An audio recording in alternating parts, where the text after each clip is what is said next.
Hello viewers, जय श्री राम। हमने कल एनसीईआरटी स्टार्ट की है 6th क्लास की ज्योग्राफी।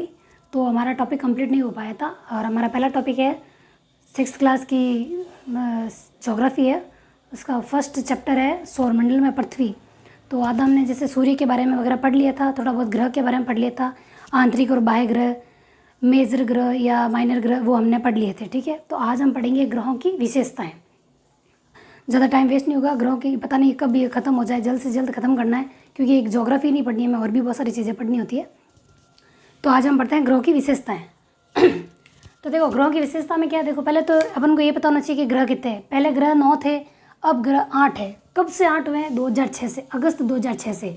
अगस्त कौन सा? 24। अगर डेट याद रहे तो ठीक है, नहीं रहे तो कोई बात नहीं, अगस्त 2006 ये तो याद रखना है। तो अगस्त 2006 से ग्रहों की संख्या हो गई है 8। तो भाई पहले 9 थी, अब 8 है, तो कौन सा ग्रह हटा ये भी पता होना चाहिए ना। तो देखो प्लूटो नामक एक ग्रह था। कौन सा? प्लूटो।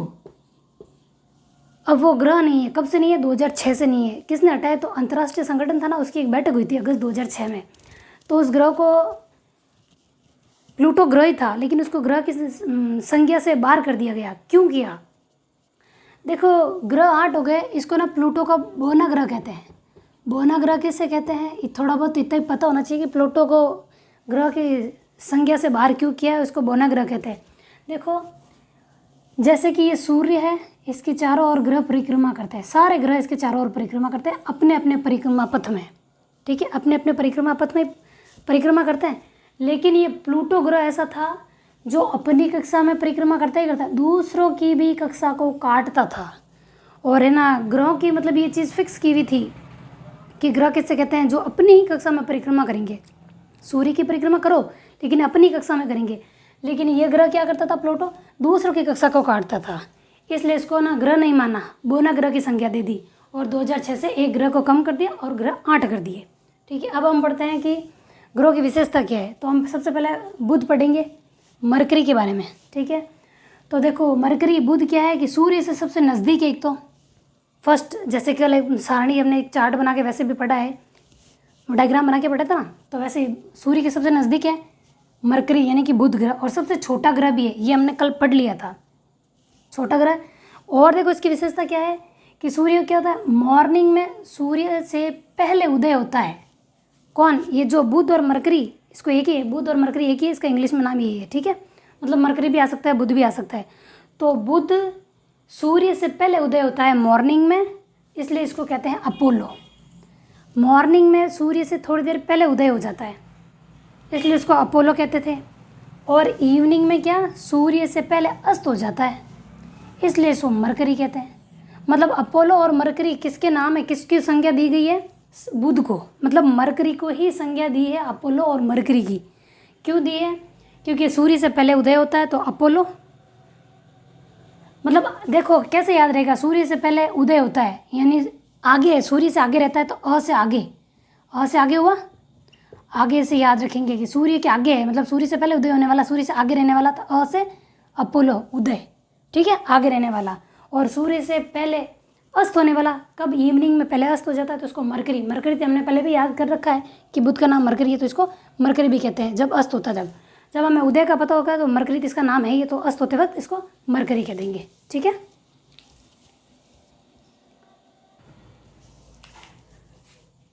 सेकेंड है हमारे शुक्र, जिसको विनस भी कहते हैं। तो विनस, शुक्र के बारे में क्या है कि पृथ्वी के सबसे नज़दीक है। एक तो ये सबसे नज़दीक पृथ्वी के कौन सा है?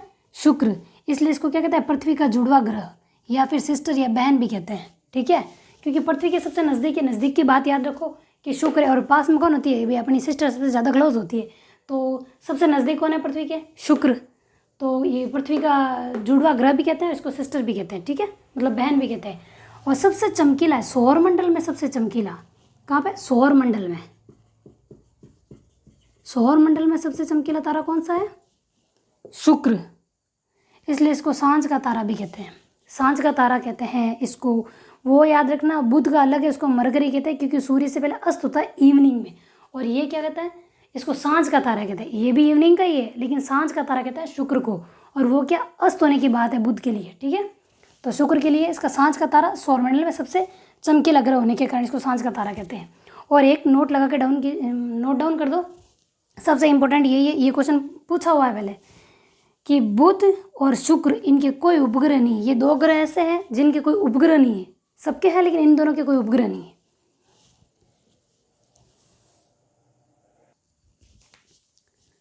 तो नेक्स्ट है हमारी पृथ्वी यानी कि अर्थ। अर्थ का देखो आकार कैसा है, भूआब। इसका क्वेश्चन आता है कि पृथ्वी का आकार कैसा है, भूआब। भूआब यानी जियोइड, इंग्लिश में भी बोला मतलब आ सकता है, ठीक है, जियोइड या भूआब। और देखो पृथ्वी का तापमान, जैसे सूर्य से किरणें आती है ना, तापमान टेम्परेचर तो होता है, तो औसत तापमान कितना है 15 डिग्री सेल्सियस। और पृथ्वी का 2/3 मतलब ये संपूर्ण पृथ्वी है ना, इस पृथ्वी पर 2/3, ये 25% छोड़ दो, ये 75%, तो 2/3 इस भाग पर जल है, इसलिए इसको क्या कहते हैं, नीला ग्रह। मतलब जल की मात्रा ज़्यादा होने के कारण इसको क्या कहते हैं, नीला ग्रह। सूर्य से दूरी के आधार पर, मतलब जैसे कि हमने वो डायग्राम बना के पढ़ा था ना, सबसे पहले बुध, फिर शुक्र, फिर ऐसे मंगल, पृथ्वी, मतलब इस तरीके से पढ़ा था। पृथ्वी फिर मंगल, सबसे पहले बुध है, फिर शुक्र है, फिर पृथ्वी, फिर मंगल, फिर क्षुद्र ग्रह पट्टी, फिर बृहस्पति, इस तरीके से पढ़ा था, शनि, अरुण, वरुण। तो सूर्य से दूरी के आधार पर तो इसका स्थान कौन सा है, तीसरा, पृथ्वी का दूरी के आधार पर। देखो जैसे यहाँ बता देते हैं, ये हो गया अपना सन, ठीक है, ये हो गया बुध, फिर शुक्र, इसके बाद बुध, शुक्र और पृथ्वी। तो दूरी के आधार पर तो तीसरा स्थान, 1, 2 और 3 तीसरा स्थान हो गया। लेकिन आकार के आधार पर 5वें स्थान पर है। सबसे छोटा तो देखो बुध बता दिया है, आकार में सबसे छोटा तो बुध है, लेकिन दूरी के मतलब आकार के आधार पर 5वां स्थान है। कौन सा, 5वां, आकार के आधार पर। जैसे सबसे छोटा बुध बताया, वैसे ही आकार के अनुसार छोटा बड़ा ही होता ना, तो आकार के आधार पर 5वें स्थान पर है। और देखो पृथ्वी अपने अक्ष पर घूर्णन करती है। घूर्णन मतलब अपनी जगह पे घूमना, अपनी जगह पे घूमती है। कैसे, पश्चिम से पूर्व।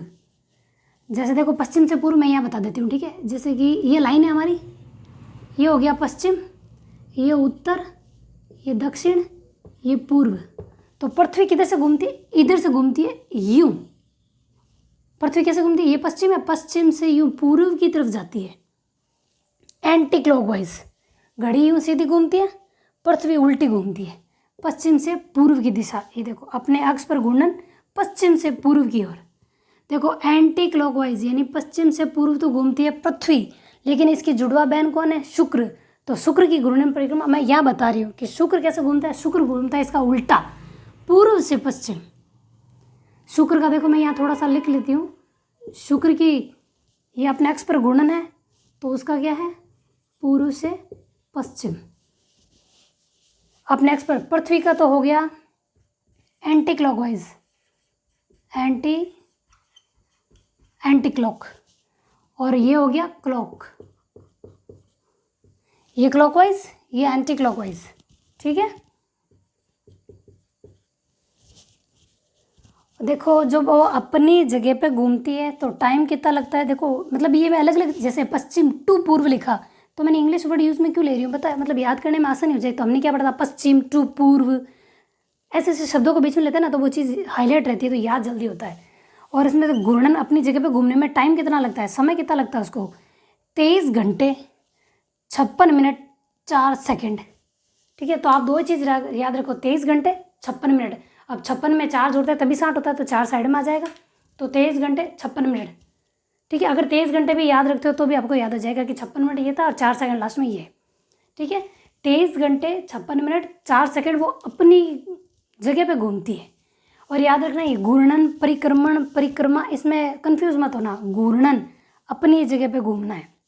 टाइम 23 घंटे 56 मिनट 4 सेकंड। और परिक्रमा यानी देखो सूर्य की परिक्रमा करती है पृथ्वी, तो सूर्य की परिक्रमा करती है कितने टाइम में, 365 तो दिन 5 घंटे 48 मिनट 46 सेकंड। ये जो 5 है ना, ये 5 5 करके जो ये जुड़ते रहते हैं ना, तो वो होता है ना लीप वर्ष, 2 का भाग जाता है वो लीप वर्ष होता है।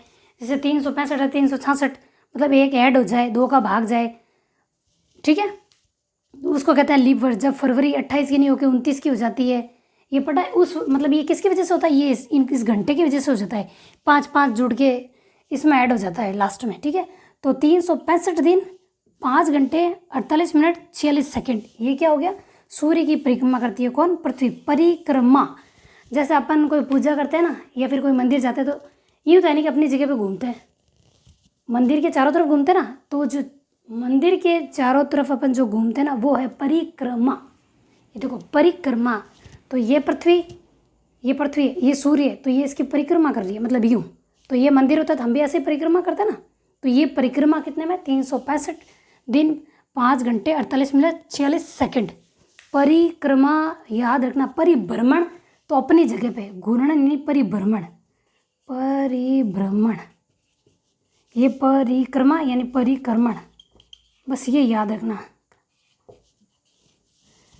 क्रम आते ही मतलब जगह चेंज करनी है, फर्स्ट सेकंड थर्ड, जैसे कि ये सूर्य हो गया, ये पृथ्वी होगी, ये क्रम यानी ये इस क्रम में चल रही है। तो परिक्रमण, क्योंकि इसमें कन्फ्यूजन रहता है परिक्रमण और परिभ्रमण में, तो परिक्रमण याद रखना, स्टेप बाय स्टेप वो चेंज कर रही है अपनी जगह। परिक्रमण तो 365 वाला याद रखना, 365 5 घंटे 48 मिनट 46 सेकेंड, और परिभ्रमण टाइम 23 घंटे 56 मिनट 4 सेकेंड, ठीक है। और याद रखना जो पृथ्वी सूर्य की परिक्रमा करती है ना, वो कितने टाइम में करती, वो किस में करती है, दीर्घवृत्ताकार पथ वाला। पथ कौन सा होता है, दीर्घवृत्ताकार, सारे ग्रह करते हैं वो दीर्घवृत्ताकार पथ में ही परिक्रमा करते हैं, ठीक है। नेक्स्ट है चंद्रमा। देखो चंद्रमा मतलब फटाफट से पढ़ते हैं, चैप्टर कंप्लीट नहीं होगा नहीं तो अपना, ठीक है। देखो चंद्रमा गुरुत्वाकर्षण पृथ्वी से 6 गुना कम होता है, 100 वायुमंडल नहीं होता। मतलब देखो चंद्रमा का गुरुत्वाकर्षण पृथ्वी के गुरुत्वाकर्षण से 6 गुना कम होता है। 100 मैंने इसलिए लगा ताकि याद करने में थोड़ा इजी हो जाए, इसलिए वायुमंडल नहीं होता वहाँ पे, ठीक है, वायुमंडल नहीं होता। देखो बीच में है अर्थ, चंद्र, पृथ्वी का एक ही उपग्रह है मून यानी कि चंद्रमा। तो ये चंद्रमा क्या करता है, पृथ्वी की परिक्रमा करता है। क्रम बता दिया था कि क्रम के अनुसार चलता है, तो परिक्रमा कर रहा है। तो इसमें कितने दिन लगाता है, 27 दिन में परिक्रमा पूरी करता है। देखो अमावस्या और पूर्णिमा, ये मतलब चंद्रमा के लिए ये अमावस्या और पूर्णिमा, चंद्रमा दिखाई देता है पूरा तो पूर्णिमा नहीं दिखाई देता तो अमावस्या। देखो अमावस्या को कहते हैं ना रात है, रात कब होती है, जब चंद्रमा दिखाई नहीं देता। और पूर्णिमा तो आएगा तो पूरा चांद दिखेंगे, पूरा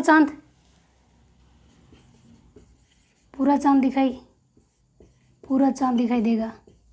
अमावस्या इसको नहीं दिखेगा, तो पूर्णिमा को पूरा चांद, पूर्णिमा हो गया पूरा चांद दिखाई देगा। देखो पूर्णिमा अमावस होती है ना, तब तो होता है सूर्य ग्रहण, और जब पूर्णिमा होती है तो होता है चंद्र ग्रहण। एक इतना सा याद और रखना है। नेक्स्ट है मंगल, मार्स को लाल ग्रह भी कहते हैं, बस इसमें इतना सा याद रखना है, इसको लाल ग्रह कहते हैं। और बृहस्पति यानी जुपिटर। देखो सौरमंडल का तो सबसे बड़ा ग्रह कौन सा पूछा जाए, देखो सबसे पास तो पूछा जाए सूर्य के, वो तो बुध हो गया। और आकार के आधार पर पूछा जाए तो पृथ्वी है 5वें स्थान पर, और बृहस्पति जुपिटर है सबसे बड़ा ग्रह। सौरमंडल में सबसे बड़ा ग्रह पूछे तो बृहस्पति है, और दूसरा बड़ा ग्रह पूछे, मतलब जरूरी नहीं है कि एक ही ये वाला ही पूछ ले, दूसरा बड़ा ग्रह पूछ ले तो शनि यानी सैटर्न है। तो देखो बृहस्पति सबसे बड़ा ग्रह है, शीत ग्रह भी कहते हैं इसको, शीत ग्रह। और बृहस्पति का उपग्रह है गैनीमीड, जो सौरमंडल का सबसे बड़ा उपग्रह है। सौरमंडल का सबसे बड़ा उपग्रह पूछ सकते हैं गैनीमीड, लेकिन ये किसका उपग्रह है, ये बृहस्पति का उपग्रह है। नेक्स्ट है शनि, सैटर्न देखो दूसरा बड़ा ग्रह, ये तो मैंने बता दिया। जैसे सबसे बड़ा तो हो गया बृहस्पति जुपिटर, और शनि सैटर्न हो गया दूसरा बड़ा ग्रह। सबसे बड़ा ग्रह तो हो गया ये बृहस्पति, दूसरा हो गया शनि सैटर्न। लेकिन देखो ये जैसे शनि है ना, तो ये जो मैंने रेड लाइन बनाई ना, ये है वलय, शनि के ना वलय पाई जाती है, शनि ग्रह इसके चारों ओर वलय पाई जाती है, इसलिए ये सबसे सुंदर दिखाई देता है वलय के कारण। नेक्स्ट है अरुण, यूरेनस। देखो जैसा मैंने ये बताया था ना, आकार के आधार पर सबसे बड़ा हो गया शुक्र, उस सेकंड नंबर पे हो गया शनि। तो थर्ड स्थान पे कौन सा है? अरुण यानी यूरेनस। देखो जिस तरीके ये देखो ये बता रहे हैं पूर्व से पश्चिम, ये सेम सिचुएशन पूर्व से पश्चिम घूर्णन करने की ये शुक्र की भी है, मैंने इससे पहले बताया था ना। तो अरुण और शुक्र ये पूर्व से पश्चिम में घूर्णन करते हैं, ठीक है। और सबसे इम्पोर्टेंट ये जो मैंने नोट लिख कर लिखा है, नोट सबसे इम्पोर्टेंट ये देखो, एकमात्र ऐसा ग्रह जो एक ध्रुव से दूसरे ध्रुव तक अपनी परिक्रमा कक्ष में सूर्य के सामने रहता है, ठीक है। सूर्य के सामने, देखो परिक्रमा तो सूर्य की करता है लेकिन सूर्य के सामने रहता है। परिक्रमा पूर्व से पश्चिम दिशा करने वाले दो ग्रह है, कौन से? एक तो शुक्र है और एक अरुण यानी यूरेनस है, और एक शुक्र है पूर्व से पश्चिम करने वाले। लेकिन सूर्य के सामने रहने वाला एकमात्र ग्रह जो परिक्रमा करते हुए वो सिर्फ अरुण है। नोट डाउन लिखा हुआ है, नोट लिखा हुआ है, इंपॉर्टेंट किया हुआ है, ठीक है। और एक वरुण नेपच्यून सौरमंडल में सबसे दूरस्थ ग्रह यानी सबसे दूर है, फैंका ग्रह भी कहते हैं इसको, फैंका ग्रह दूरस्थ ग्रह, ठीक है। अब अन्य मतलब ग्रहों के अलावा और क्या चीज़ है वो बता रही हूँ। जैसे कि तारे के पास देखो अपनी ऊष्मा और अपना प्रकाश होता है, और ये गैसों के बने होते हैं और गैसों का उत्सर्जन भी करते हैं, ठीक है। अपनी ऊष्मा अपना प्रकाश, तो उसको कहते हैं तारा। तारा गैसों के बने होते हैं और गैसों का उत्सर्जन भी करते हैं। तारामंडल या नक्षत्र मंडल दोनों एक ही चीज़ है, कोई भी नाम आ सकता है, तारामंडल या नक्षत्र मंडल। तो तारामंडल या नक्षत्र मंडल आकाश में निश्चित क्षेत्र में स्थित तारों का समूह। देखो क्या चीज़ याद रखना, एक तो निश्चित क्षेत्र में स्थिति कैसी होती है? तारों का समूह। मतलब ये है सौरमंडल, इसमें ये तारों का समूह, मतलब एक पर्टिकुलर जगह है, ये क्षेत्र है, तो इसी क्षेत्र पे ये तारामंडल या नक्षत्र मंडल इस एक ही जगह अपन को नजर आएगा और अपन को पता चलेगा। तो किसी विशेष आकृति की बाह्य रूपरेखा मतलब अपन को स्पष्ट दिखाई देती है, जैसे 7 तारों का समूह दिखाई देता है रात में, जहाँ पे जैसे कि गांव में नजर आता है, शहरों में तो लाइटें वाइटें ज़्यादा होती है तो दिखाई नहीं देता। तो देखो सप्तऋषि मंडल को ग्रेट बियर भी कहते हैं, मतलब बाह्य रूपरेखा को जो प्रदर्शित करता है उसको ग्रेट बियर या सप्तऋषि मंडल भी कहते हैं। और सप्तऋषि मंडल मतलब 7 तारों का समूह, जिसको ग्रेट बियर भी कहते हैं। और देखो यह है, इसके अंदर ये निश्चित क्षेत्र है, इसमें ये तारों का समूह है, ये बाह्य रूपरेखा प्रस्तुत करता है। मतलब जैसे देखो 1 2 3, रेड से नहीं ब्लैक से करके दिखाती हूँ, ये अलग से ना अपन को दिखाई देगा। मतलब जो चीज़ भी जो आकृति बनाती है ना वो बाह्य रूपरेखा स्पष्ट होती है, उसको कहते हैं तारामंडल या नक्षत्र मंडल। और जैसे एग्जाम्पल के आधार पर ग्रेट बियर या सप्तऋषि मंडल, सप्तऋषि मंडल में 7 तारों का समूह होता है। देखो नेक्स्ट है अपना ध्रुव तारा। ध्रुव तारा के बारे में बहुत सारे क्वेश्चन आते हैं, मतलब ज़्यादातर ध्रुव तारे के बारे में क्वेश्चन आता है कि ध्रुव तारा कौन सी दिशा में है। तो देखो ध्रुव तारा हमेशा उत्तर दिशा में ही होता है, ठीक है। ये पता कैसे लगा सकते हैं? सप्तऋषि मंडल से। देखो 7 तारों का, अब मेरे जैसे डायग्राम बनाया मैंने वैसे बना दिया है, 1 2 3 4 5 6 7, 7 हो गए। तो 7 तारों से सप्तऋषि मंडल, इन सप्तऋषि मंडल ये सांकेतिक तारे हैं, मतलब अपन को ऐसा लगता है कि हाँ ये 7 तारे हैं और अपन को डायरेक्शन बता रहे हैं कि इस तरफ अपन जा रहे हैं, ये उत्तर दिशा है। तो ध्रुव तारा ये रहा, ठीक है, ये है ध्रुव तारा।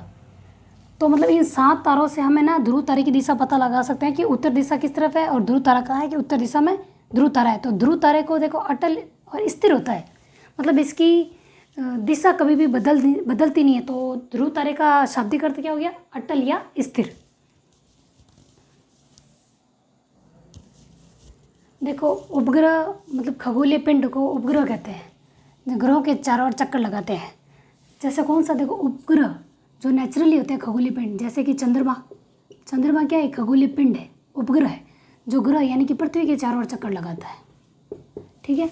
खगोलीय पिंड कौन सा है? उपग्रह चंद्रमा, जो पृथ्वी के चारों ओर चक्कर लगाते हैं, यानी ग्रहों के चारों चक्कर लगाते हैं। पृथ्वी एक ग्रह है और उपग्रह पृथ्वी का कौन सा है? चंद्रमा है। तो ये क्या है? चंद्रमा एक खगोलीय पिंड है जो पृथ्वी के चारों ओर चक्कर लगाता है, ठीक है। मानव निर्मित उपग्रह अलग होते हैं, जैसे रॉकेट से अंतरिक्ष में भेजते हैं ना वो, जैसे इनसैट। एक है सबसे चमकीला तारा साइरस, जो इम्पोर्टेंट है, थोड़ी सी चीज़ें वो लिखवा दिए।